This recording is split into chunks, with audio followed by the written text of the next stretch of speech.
Population in Romania is quite similar. We managed to, thanks to the CIA and MI6, to install a president down there that would do our bidding. Not sure that's going to last indefinitely. So I think, again, President Putin's patience in Europe has paid off, and it will continue to pay off. And I know that's a hard pill for the Russians to swallow, because the Russian people are angry. I mean, that's easy to see. You've seen that. They want action. They want Slovakia and Hungary, and to a lesser extent, Serbia, even though Serbia has been playing both sides of the fence, unfortunately. Nevertheless, their population is very pro-Russian. And I think the Hungarians and the Slovaks are not necessarily pro-Russian. They're pro-peace. They're simply anti-war, and they see no reason to go to war. So when I got stuck in France, unable to leave the country for a few months, I was offered to meet the head of State Foreign Intelligence Services. I took the meeting, and in this meeting,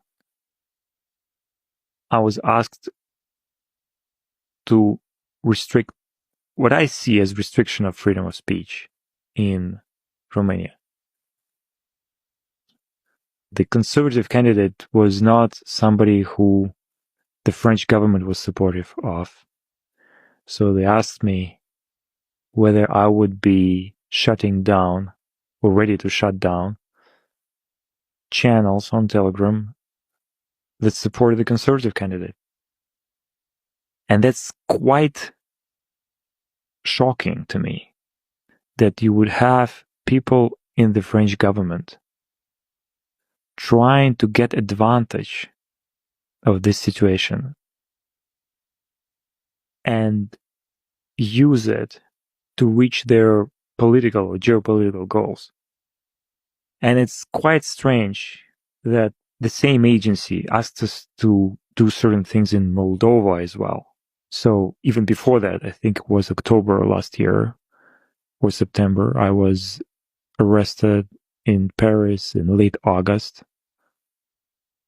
And then again approached through an intermediary and asked, would you mind taking down some channels in Moldova because there's an election going on and we're afraid there's going to be some interference with these elections. Could you please connect with representatives of the government of Moldova and take care of it? We can't do this. It would be political censorship.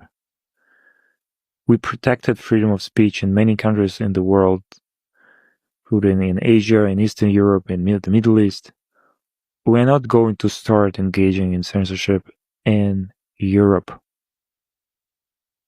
no matter who is asking us. And I was very clear to the guy who was the head of French intelligence. I said, if you think that because I'm stuck here, you can tell me what to do, you're very wrong. After this case in Moldova, I got much more suspicious. So by the time the head of intelligence services met me to ask about Romania, to help them silencing conservative voices in Romania, I was already wary of what can be going on next. Yeah, so clearly this was a systematic attempt to pressure you to censor political voices that the French government doesn't agree with. And we should say that you have fought for freedom of speech